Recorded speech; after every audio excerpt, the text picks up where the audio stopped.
안녕하세요. 이쌤입니다.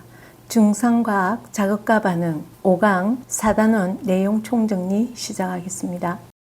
감각기관은 자극을 받아들이는 기관입니다. 눈, 귀, 코, 혀, 피부가 있습니다. 시각을 받아들이는 눈, 빛 자극을 받아들이는 감각기관입니다. 시각은 눈에서 빛 자극을 받아들여 물체 모양, 크기, 색깔, 거리를 느끼는 감각입니다. 눈에서 빛 자극을 받아들이며 망막에 분포하는 것이 시각세포입니다. 눈의 구조와 기능. 먼저 각막. 각막은 홍채 바깥을 감싸는 투명한 막 앞에 있는 거죠. 빛을 통과하고 눈의 가장 앞쪽에 있다. 각막입니다. 뒤에 있는 막 중에 가장 바깥에 있는 것 공막입니다. 눈 가장 바깥을 싸고 있는 막으로 눈 형태 유지입니다. 맥락막은 갈색이 있는 중간막, 검은색 색소가 있어서 눈속을 어둡게 합니다. 맨 안쪽에 상이 맺히는 곳, 시각세포가 존재하고 눈을 감싸고 있는 가장 안쪽 층, 이게 망막입니다. 이 노란색 막이죠. 이게 망막입니다. 그리고 망막에서 시각세포가 가장 많이 모여있는 부분, 이게 황반이고 이곳에 상이 맺히면 선명하게 보인다. 그래서 상이 주로 여기에 많이 맺힙니다. 황반. 그리고 여기에 맹점이 있습니다. 맹점은 시각신경이 여기 모여 있습니다. 그래서 시각세포에서 받아들인 자극을 대뇌로 전달하는 것이 시각신경인데 시각신경이 모여 나가는 곳이 맹점입니다. 근데 시각세포가 없어요. 여기는. 그래서 상이 맺혀도 보이지 않는 부분이다. 이게 맹점이다. 앞에 있는 네 가지 수중체, 동공, 홍채, 선모체 보겠습니다. 수중체는 볼록 엔즈 모양인데 빛을 굴절시킵니다. 그리고 상을 망막에 맺히게 합니다. 빛이 이렇게 만약 통과하면 이렇게 빛을 굴절시켜서 여기 상이 맺히게 하죠. 그래서 이런 물체가 있었으면 이렇게 상이 맺히게 되겠죠. 선명하게 맺히게 되겠죠. 이런 기능하는 게 수중체입니다. 빛을 굴절시킨다. 이게 수중체의 역할입니다. 이것은 동공입니다. 이 동공은 양쪽에 홍채가 있습니다. 이 홍채가 동공 크기를 조절한다. 동공 크기가 조절해주면 빛의 양이 조절되겠죠. 홍채에 의해서 가려지지 않는 부분이 동공이었는데 빛이 동공을 통과하는 거죠. 홍채가 이완을 했어요. 늘어났어요. 홍채가 이렇게 쭉 늘어나게 되면 동공 간격이 좁아졌어요. 다시 보면 홍채가 이완되었다. 동공이 좁아졌습니다. 그럼 빛의 양이 적게 통과하는 거죠. 밝은 곳에 가면 우리가 눈을 개슴츠레하게 뜨죠. 그러면 빛이 적게 통과합니다.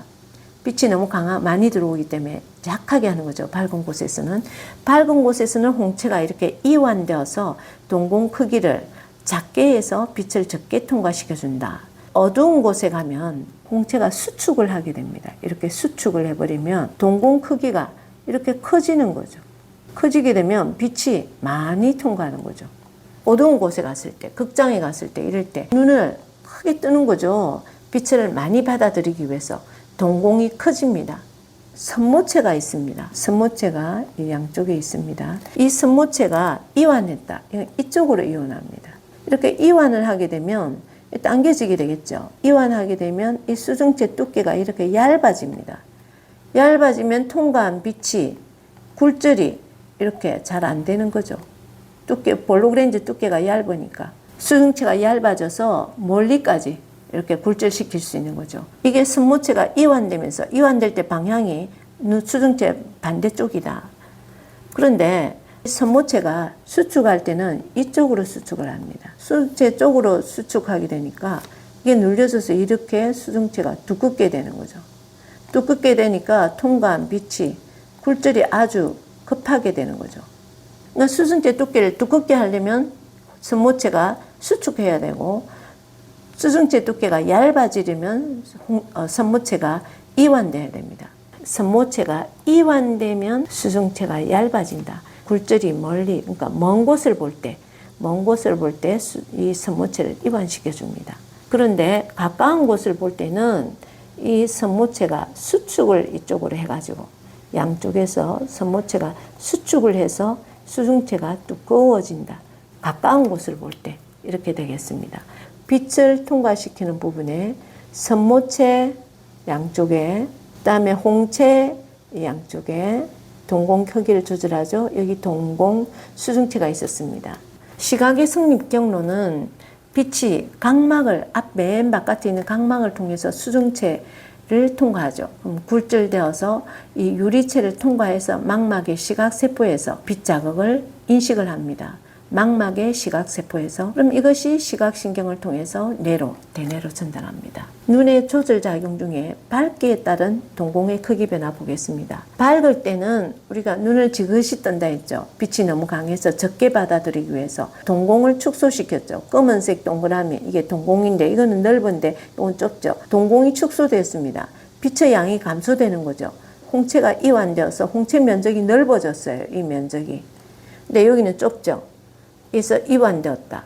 홍채가 이완되면 동공이 축소된다. 빛의 양이 작아진다. 어두울 때는 극장 같은 데 가면 크게 떠져 홍채가 줄어듭니다. 면적이. 홍채가 수축한 거죠. 동공이 확대되어서 빛의 양이 증가합니다. 어두운 곳에 갔을 때. 근데 이것을 옆면에서 보면 홍채가 이완되었습니다. 이완되면 이렇게 이완되는 거죠. 이완되면 동공이 축소되었죠. 이렇게 축소되어서 빛의 양이 감소한다. 어두운 데 가게 되면 홍채가 수축을 해버렸어요. 그래서 이 동공의 크기가 커졌어요. 커지면 빛의 양이 많아진다. 즉 동공이 확대된다. 이 그림으로도 옆에서 본 모습도 구별할 수 있어야 되고 눈동자 바로 앞에서 본 모습도 기억해야 되겠습니다. 다음 빛 물체와의 거리에 따른 수중체의 두께 변화입니다. 먼 곳을 볼 때는 승모체가 이완합니다. 이쪽으로 이완한다 그랬죠. 이완하면 이게 가늘어집니다. 이렇게. 수중체가 얇아진다. 이쪽도 마찬가지겠죠. 근데 이제 이쪽 부분만 봤습니다. 가까운 곳을 볼 때는 이 승모체가 수축을 합니다. 이 방향으로. 그러니까 수중체가 이렇게 두꺼워진 거죠. 굴절이 많이 되겠죠. 가까운 곳을 볼 때. 먼 곳은 수중체가 얇아져서 굴절이 약하게 된다. 이 그림도 중요합니다. 승모체가 이완될 때 얇아진다. 승모체가 수축할 때 두꺼워진다. 귀는 다른 감각기관과 달리 두 개의 감각을 담당합니다. 청각과 평형감각입니다. 소리 자극을 받아들이는 기관은 청각이고 몸이 회전하거나 회전감각, 기울기 감각, 기울어짐을 느끼는 감각은 평형감각입니다. 청각은 달팽이관이 담당합니다. 소리 자극을 받아들이는 청각세포가 분포해서 달팽이관이 소리를 받아들입니다. 달팽이관이 여기 있습니다. 이 달팽이관이 소리를 받아들이면 달팽이관의 청각세포가 소리 자극을 받아들입니다. 그럼 청각신경을 통해서 대뇌로 전달하는 거죠. 청각의 성립 경로는 소리가 웨이도를 통해서 들어오면 고막이 진동하고 귓속배는 증폭을 합니다. 달팽이관의 청각세포가 소리 자극을 받아들여서 청각신경을 통해서 대뇌로 전달한다. 이게 소리를 듣는 과정입니다. 다음 평형감각은 방구리관에서 몸의 회전감각을 담당합니다. 회전을 감지합니다. 세 개의 고리가 있습니다.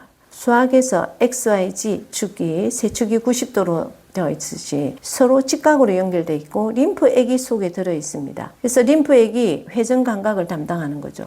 이 회전감각을 느끼면, 이상을 느끼면 여기에서 평형감각신경이 그것을 뇌로 전달합니다. 전정기관은 몸의 기울어짐을 감지하는데 기울기 감각을 담당합니다. 똑바로 서 있는 걸 못 느끼는 거죠. 이게 이상이 생겨나면 이 속에 이석이라는 작은 돌이 있습니다. 이 작은 돌이 기울기를 느끼는 거죠.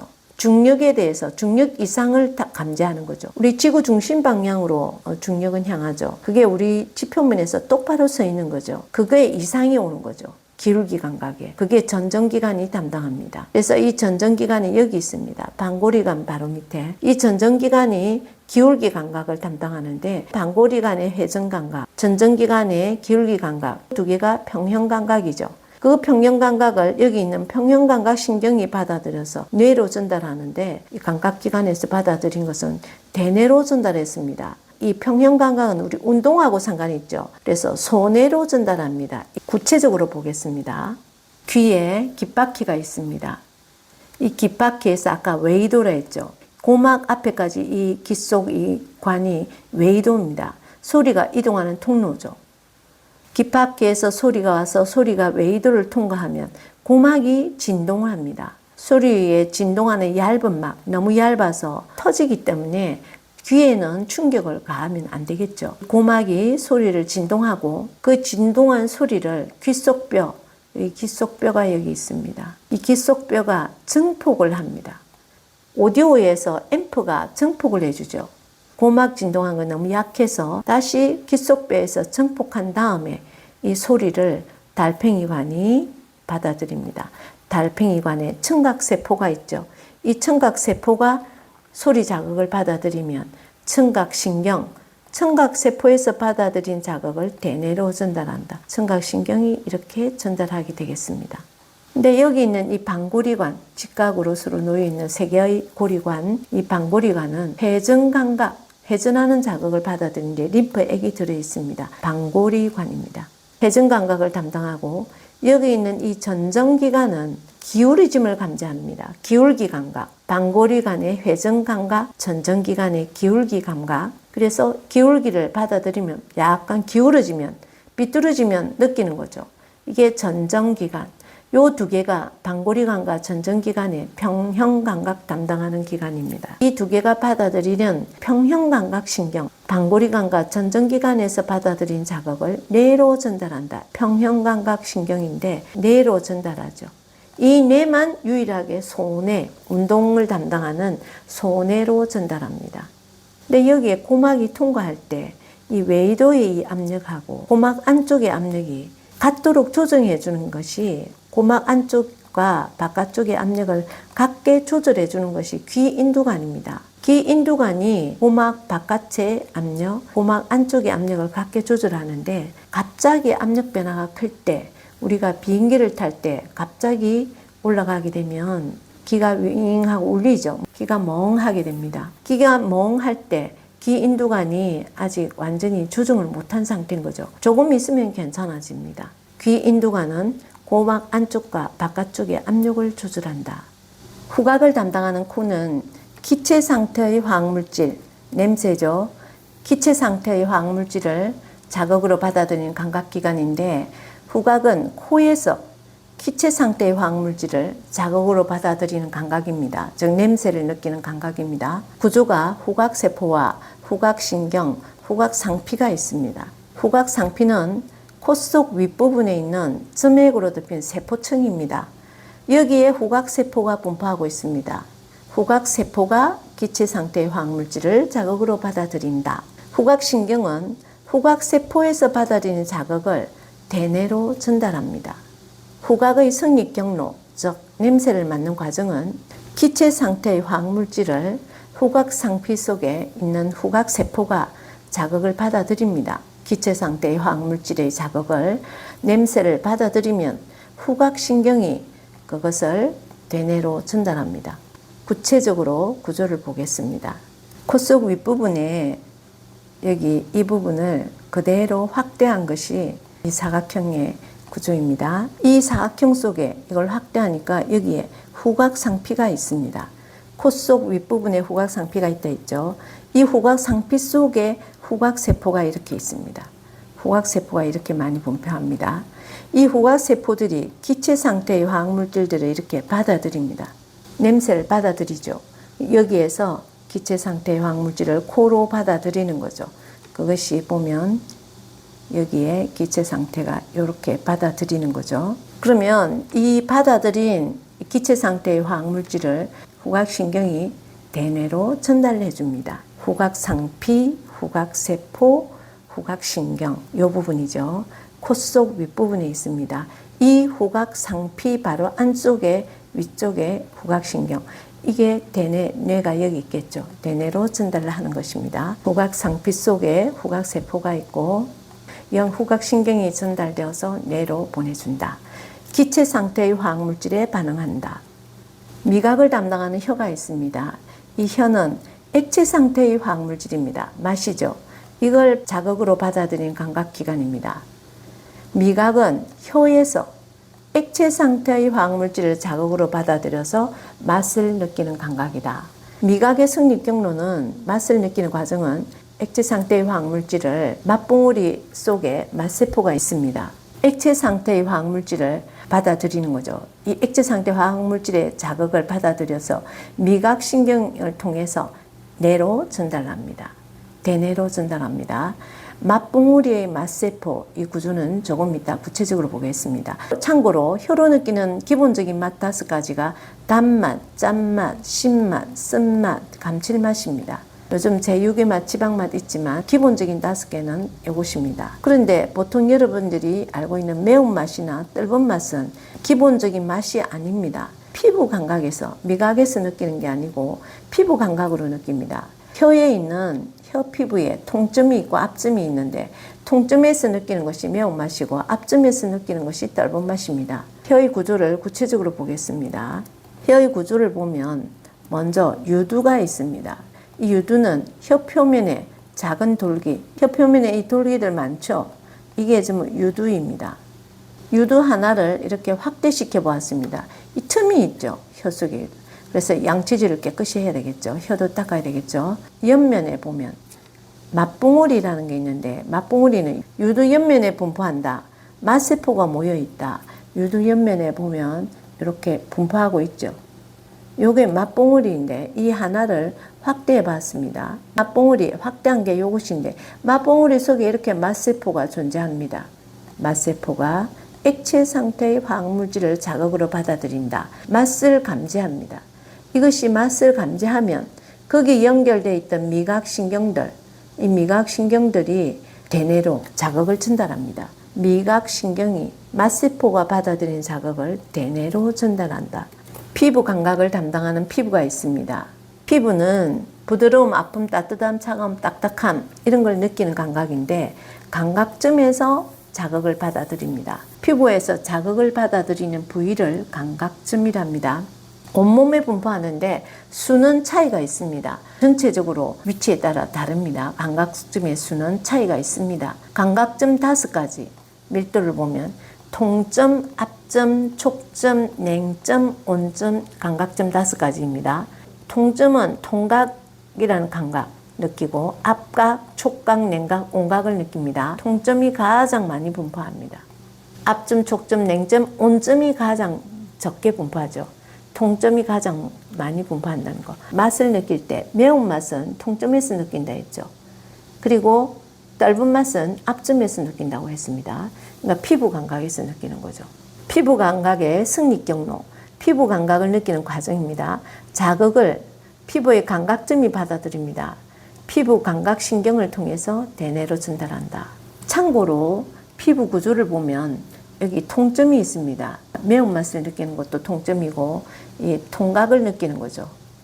이 통각을 느끼는 이 감각점을 통점, 그리고 앞점, 촉점, 냉점, 온점 순이라 했는데 온점, 촉점, 냉점, 앞점 등이 있습니다. 그런데 위치를 하나하나 굳이 외울 필요 없습니다. 이런 구조를 보면 피부 구조구나 정도 알아두면 되겠고 가장 많은 게 통점이고 이런 순서다 정도 기억하면 되겠습니다.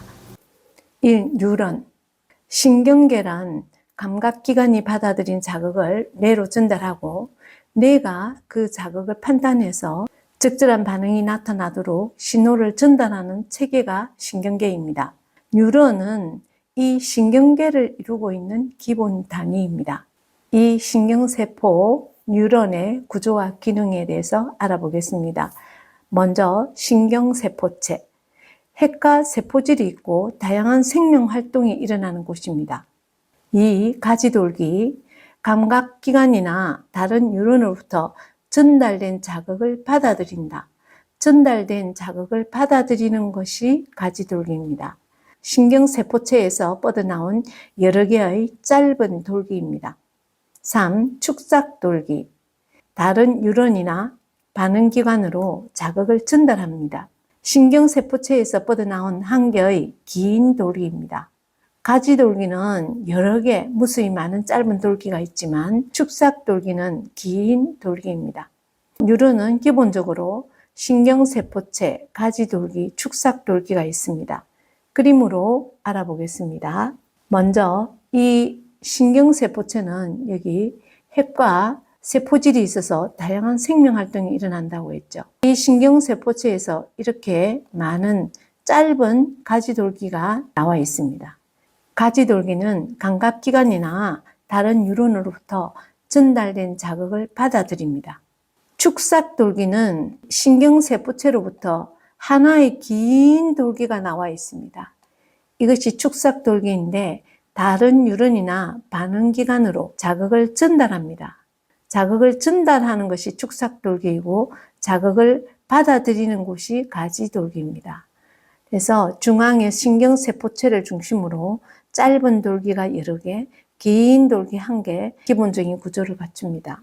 뉴런에서 자극의 전달 방향은 가지돌기가 받아들여서 신경세포체로 보내면 이 신경세포체를 통해서 축삭돌기로 전달됩니다. 그럼 축삭돌기는 반응기관으로 전달을 하죠. 이런 방향이 아니죠. 이 방향이 되겠습니다. 뉴런의 종류는 기능에 따라서 감각뉴런과 연합뉴런과 운동뉴런이 있습니다. 감각뉴런은 감각신경을 구성합니다. 감각기관에서 받아들이는 자극을 연합뉴런으로 전달합니다. 연합뉴런은 중추신경계를 구성하는데 감각뉴런을 통해 전달받은 자극을 분석 판단해서 적절한 명령을 내립니다. 이것이 연합뉴런입니다. 운동뉴런은 운동신경을 구성하고 연합뉴런의 그 명령을 근육이 있는 팔, 다리 등 반응기관으로 전달하는 기능을 가진 것이 운동뉴런입니다. 자극의 전달 경로는 감각기관이 자극을 받아들입니다. 받아들이면 이 감각뉴런이 연합뉴런으로 전달해주고 연합뉴런에서 분석, 판단해서 명령을 주면 그 명령을 운동뉴런이 반응기관으로 전달하죠. 그래서 반응을 하게 됩니다. 자극을 받아들여서 자극에 대해서 반응을 할 때까지 이 과정이 감각, 연합, 뉴런 순서입니다. 그림으로 보면 감각기관이 자극을 받아들이죠. 이것을 감각뉴런, 이 감각뉴런이 연합뉴런으로 전달합니다. 감각뉴런과 운동뉴런을 구별하는 것은 축삭돌기 옆에 신경세포체가 붙어 있는 것. 이것이 감각뉴런입니다. 운동뉴런에는 신경세포체가 붙어 있잖아요. 축삭돌기에 옆으로 신경세포체가 붙어 있는 것이 감각뉴런입니다. 감각뉴런이 자극을 연합뉴런으로 전달하면 연합뉴런은 분석 판단을 하죠. 명령을 내립니다. 이것이 연합뉴런이죠. 연합뉴런이 명령한 것을 이 운동뉴런은 반응기관으로, 이 반응기관, 이 근육 쪽으로 전달을 합니다. 이것이 뉴런의 자극의 전달 방향입니다. 감각뉴런, 연합뉴런, 운동뉴런 이 순서대로 전달이 된다. 자극을 받아들인다. 연합뉴런으로 전달하는 것이 감각뉴런이다. 분석, 판단, 명령을 내리는 것이 연합뉴런, 반응기관으로 명령을 전달하는 것은 운동뉴런이다. 두 번째, 신경계. 신경계에는 중추신경계와 말초신경계가 있습니다. 중추신경계는 뇌와 척수로 구성됩니다. 뇌와 척수로 구성된 이 중추신경계는 감각 정보를 종합하고 분석하고 판단하고 명령을 내리는 것이 중추신경계입니다. 뇌와 척수로 구성되어 있었는데 이 뇌에는 대뇌, 소뇌, 간뇌, 중간뇌, 연수가 있습니다. 그리고 척수가 있는데 이 척수는 척추 속에 들어 있습니다. 이 뇌와 척수를 합쳐서 중추신경계라고 합니다. 척수의 기능은 뇌와 말초신경계 사이에서 신호가 전달되는 통로가 되겠습니다. 각 뇌에 대해서 알아봅시다. 대뇌는 자반구, 우반구, 좌우 두 개로 나뉘어져 있습니다. 감각기관에서 받아들이는 자극을 해석, 판단해서 명령을 내립니다. 기억, 추리, 판단, 감정 등 정신활동을 담당하는 곳입니다. 소뇌는 근육운동을 조절합니다. 몸의 자세와 균형 유지, 운동과 관련된 곳입니다. 간뇌는 체온, 혈당량 등 몸속 상태를 일정하게 유지하도록 조절해 줍니다.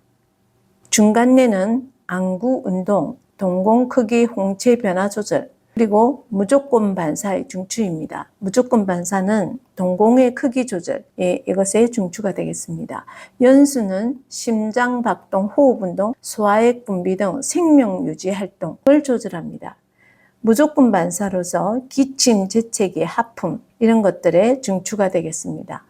척수는 무조건 반사의 중추인데 뜨거운 물체에 닿았을 때, 날카로운 물체에 닿았을 때 급히 몸 떼는 거 이런 게 무조건 반사이고 무릎 반사도 무조건 반사입니다. 그래서 여기서 보면 이 중추신경계는 뇌와 척수로 구성되어 있는데 여기 이 중간뇌와 연수와 척수는 무조건 반사의 중추로도 된다는 거. 중추신경계와 말초신경계를 그림으로 보면서 확인해 봅시다. 대뇌, 정신활동을 담당하죠.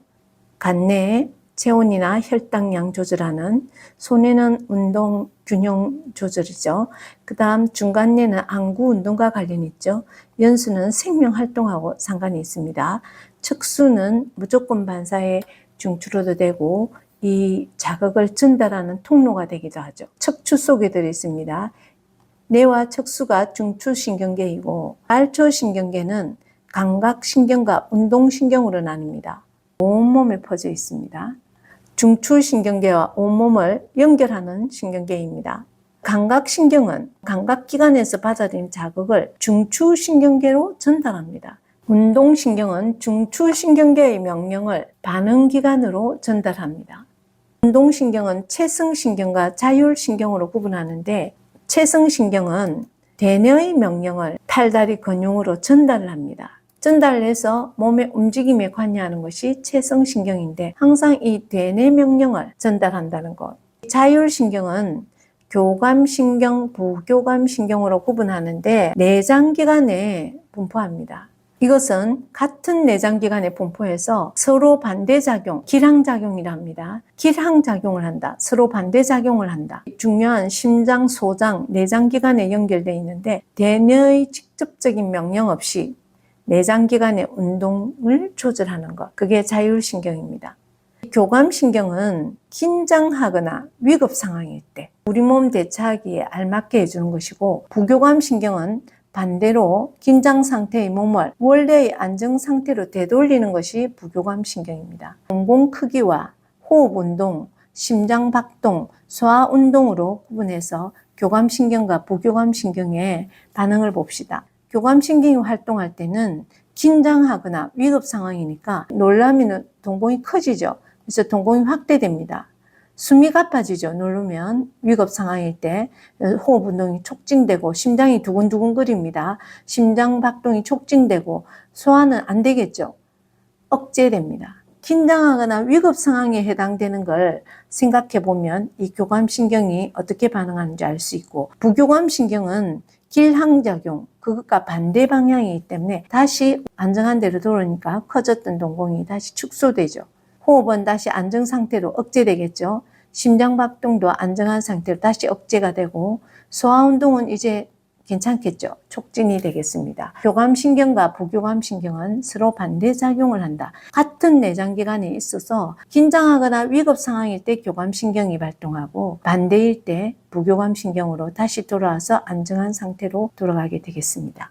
그림에서 다시 보면 말초신경계는 감각신경과 운동신경으로 나뉘고 감각신경은 받아들인 자극을 중추신경계로 전달하고 운동신경은 다시 반응기관으로 명령을 전달해 주죠. 운동신경에는 체성신경, 체성신경은 대뇌 명령을 전달하는 거죠. 자율신경은 대뇌의 명령 없이 내장기관을 조절합니다. 교감신경과 부교감신경으로 나뉘어지겠습니다. 같은 내장기관에 분포되어서 반대작용을 한다. 긴장하거나 위급 상황일 때 교감신경, 안정한 상태로 되돌릴 때는 부교감신경. 3. 자극에 따른 반응의 경로. 의식적인 반응일 때는 대뇌가 반응의 중추가 됩니다. 대뇌의 판단 과정이 필요한 거죠. 그리고 자신의 의지에 따라 일어나는 반응입니다. 감각기관에서 받아들인 자극을 감각신경이 척수를 통해서 대뇌로 갑니다. 대뇌에서 이 빨간 연합뉴런이죠. 연합뉴런이 판단을 해서 다시 명령을 내립니다. 내려서 척수를 통해서, 척수는 이동하는 통로라 했죠. 통해서 운동신경을 통해서 근육에 반응을 해라고 명령을 내리는 거. 이 자극의 전달 경로가 이렇습니다. 이것이 의식적인 반응의 경로입니다. 다시 보면 감각기관의 자극을 받아들인 자극을 감각신경을 통해서 척수를 통해서 대뇌에 가면 대뇌의 이 연합뉴런이 판단을 내려서 다시 운동신경을 척수는 통로입니다. 통해서 운동신경으로 해서 전달을 해주면 반응하는 거. 받아들인 자극을 감각기관이 감각신경을 통해서 전달합니다. 척수는 통로니까 척수를 통해서 대뇌에 가는 거죠. 다시 척수를 통해서 운동신경을 통해서 반응기관으로 근육으로 가서 반응을 하게 되는 것. 이것이 의식적인 반응의 경로가 되겠습니다. 무조건 반사라는 것은 척수와 연수와 중간뇌가 무조건 반사 반응의 중추입니다. 대뇌 판단 과정이 없습니다. 무의식적인 반응입니다. 반응 속도가 매우 빠릅니다. 그래서 위험으로부터 우리 몸을 보호합니다. 여기 앞정에 손가락이 찔렸습니다. 순간적으로 앞정에 닿았습니다.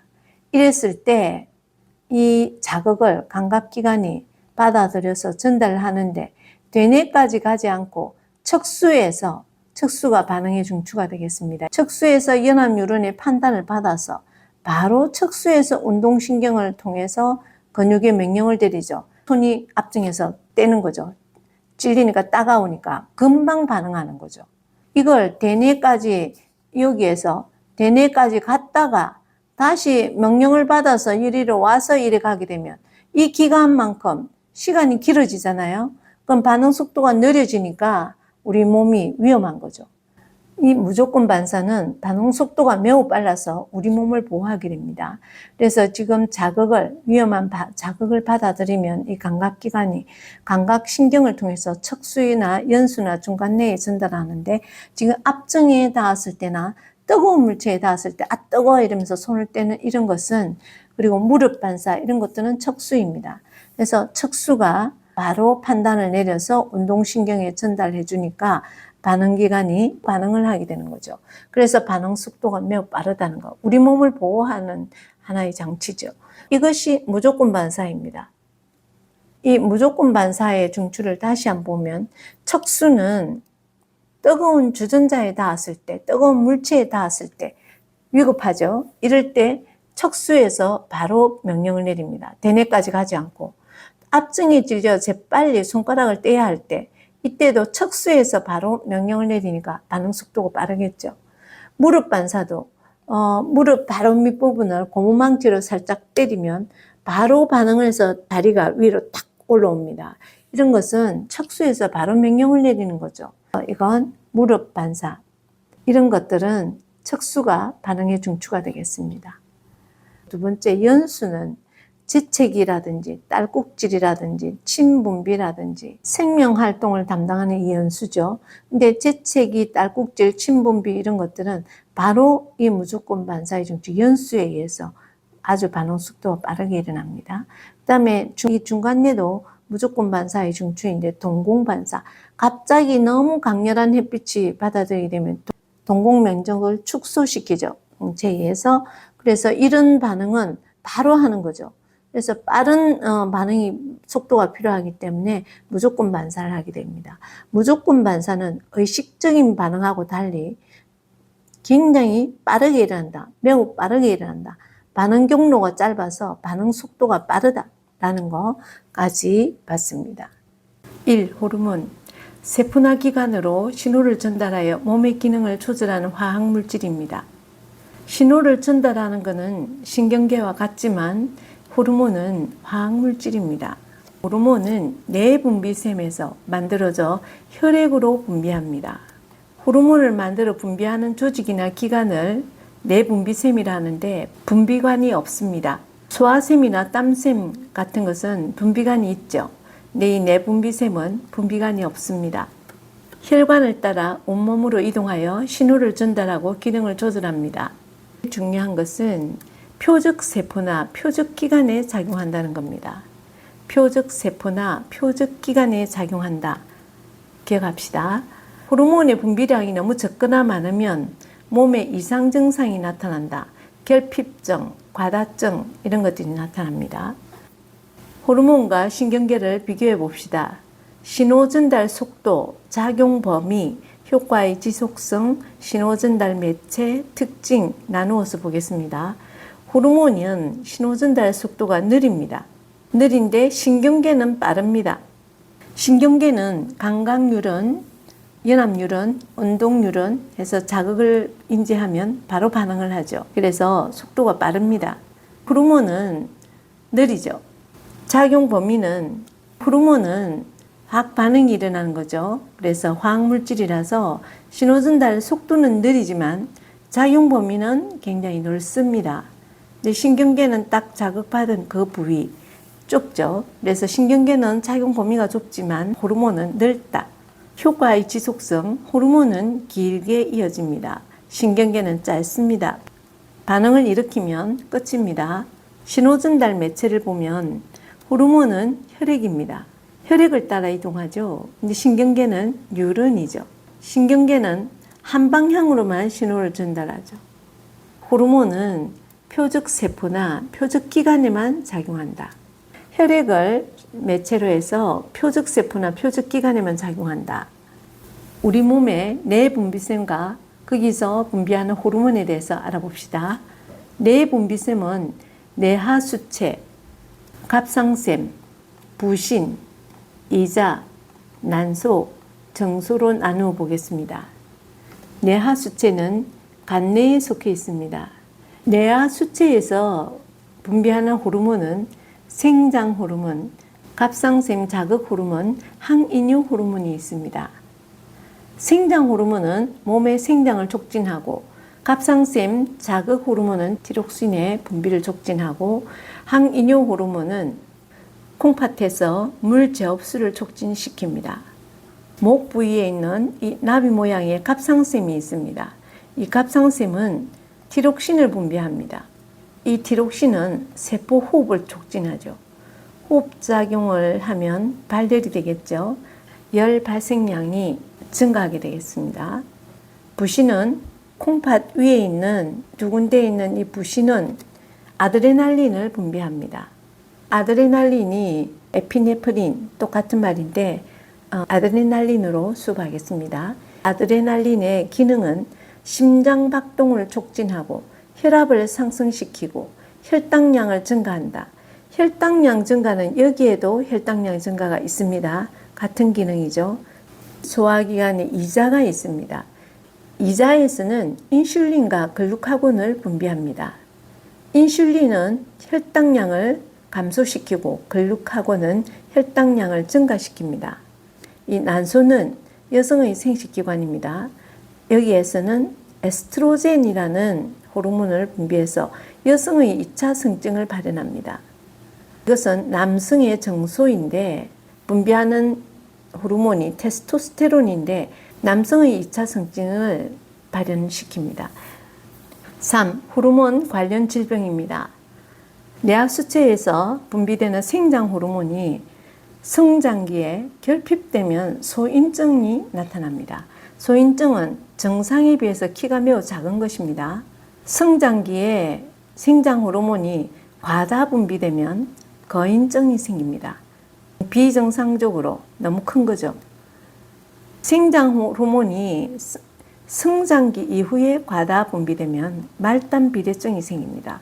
성장기 이후에는 말단 비대증인데 입술이나 코 혹은 말단 부위들, 손과 발 이런 것들이 두텁고 커지는 겁니다. 모습이 변합니다.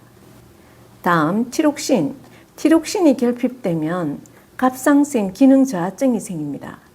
갑상샘 기능 저하증은 체중이 증가하고 추위를 잘 타고 쉽게 피로해지는 병이 갑상샘 기능 저하증입니다. 티록신이 과다 분비되면 갑상샘 기능 항진증이 생기는데 체중이 감소하고 눈이 돌출되고 맥박이 빨라지는 이런 병입니다.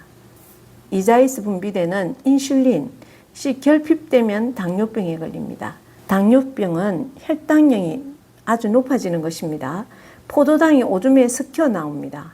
쉽게 피로해지고 체중은 감소하고 심한 갈증을 느끼는 병입니다. 인슐린이 결핍하면 당뇨병이 생긴다. 4. 항상성. 항상성이란 몸의 환경 변화에 적절히 반응하여 몸의 상태를 일정하게 유지하는 성질입니다. 이것은 호르몬과 신경계의 조절 작용입니다. 이 둘이 서로 반응해서 체온도 유지하고 체온 유지가 안 되면 생명을 잃죠. 다음 혈당량을 유지해야 되고 몸속 수분량도 조절해야 되죠. 이런 것들이 항상 정상치에 가깝게 조절해주는 그것이 조절하는 성질이 항상성입니다. 그래서 체온 조절하는 거, 혈당량 조절에 대해서 알아보도록 합시다. 1. 체온 조절. 체온 조절은 더울 때, 추울 때로 나누어서 보겠습니다. 더우면 체온이 올라가죠. 그래서 고온 자극을 받아들입니다. 체온 조절의 중추는 간내죠. 그래서 간내에서 피부 근처의 혈관을 확장시킵니다. 그래서 땀 분비가 증가하는 거죠. 이 그림이죠. 혈관을 살펴보면 이건 더울 때입니다. 이 근처를 보면 혈관이 확장되었고 혈관이 수축되어 있습니다. 이걸 보고 혈관이 확장되니까 그리를 통해서 여기 땀이 분비되었죠. 땀샘에서 땀이 분비되었습니다. 추울 때는 땀이 분비 안 되죠. 그래서 체온이 올라갈 때는 고온 자극을 받아서 간내가 피부 근처 혈관을 확장시켜서 땀 분비를 많이 해주면 36.5도의 수분 성분이 나가니까 체온이 떨어질 수 있겠죠. 열을 방출하게 해주니까. 열 방출량이 증가해서 체온이 내려갑니다. 그럼 다시 정상 체온이 되는 것입니다. 또 더우면 또 이렇게 반복하겠죠. 너무 지금 현재 춥습니다. 그럼 체온이 떨어지죠. 체온이 떨어지면은 생명을 잃죠. 그래서 저온 자극을 간내가 받아들여 가지고 자율신경은 간내의 명령을 받은 자율신경은 주로 피부 근처 혈관이 수축해 가지고 열이 더 몸 밖으로 못 나가게 열 방출량을 감소시킵니다. 동시에 근육을 떨어서 자율신경이 근육을 떨어서 활동을 하게 되니까 열이 발생하겠죠. 열 발생량이 증가해서 체온을 올라가기도 하고 간내에서 뇌하수체를 통해서 갑상샘에게 티록신을 분비시키도록 하죠. 티록신이 분비되면 세포호흡을 원활하게 촉진시켜서 열 발생량이 증가하겠습니다. 체온이 올라가게 되겠죠. 간내에서 자율신경과 티록신에게 각각 이렇게 명령을 줘서 열 발생량을 증가시키고 열 방출량은 감소하고 열은 방출은 안 하는데 발생량이 많아지니까 체온이 올라가겠죠.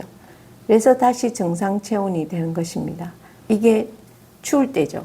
체온 조절은 굉장히 중요한 것인데 항상성 중에 첫째죠. 체온 조절이 되지 않으면 생명활동을 할 수 없습니다. 두 번째, 혈당량 조절입니다. 혈당량이 높을 때 당뇨병인 사람도 그렇고 일반인들은 식후 혈당량이 증가하죠. 이때 이자에서 인슐린을 분비합니다. 인슐린은 세포에서 포도당을 흡수하기도 하고 당뇨병인 사람이 소변으로 포도당이 나간다 그랬죠. 그래서 포도당을 흡수하도록 그리고 이 인슐린은 간에서 포도당을 글리코젠으로 바꾸어서 저장을 합니다. 당이 적어지겠죠. 당을 흡수하거나 이렇게 다른 형태를 바꿔서 저장을 해주니까 그래서 혈당량이 감소해서 정상이 되는 거죠. 두 번째로 혈당량이 낮을 때는 식사 전에 보통 혈당량이 감소되어 있습니다. 운동 직후도 그렇습니다. 이때 이자에서 글루카곤을 분비합니다. 이 글루카곤은 간에서 글리코젠을 포도당으로 변환시켜 줍니다. 당이 혈액으로 나오니까 혈당량이 증가하겠죠. 부족했었는데 이제 많아져서 정상이 되는 거죠. 인슐린은 간에서 포도당을 글리코젠으로 변환시켜 주지만 글루카곤은 글리코젠을 포도당으로 변환시켜 줍니다. 서로 반대의 반응을 하게 되죠. 이자에서 분비되는 호르몬 두 가지, 인슐린과 글루카곤의 역할이 서로 반대인데 혈당량이 높을 때 인슐린, 혈당량이 낮을 때 글루카곤. 여기까지입니다.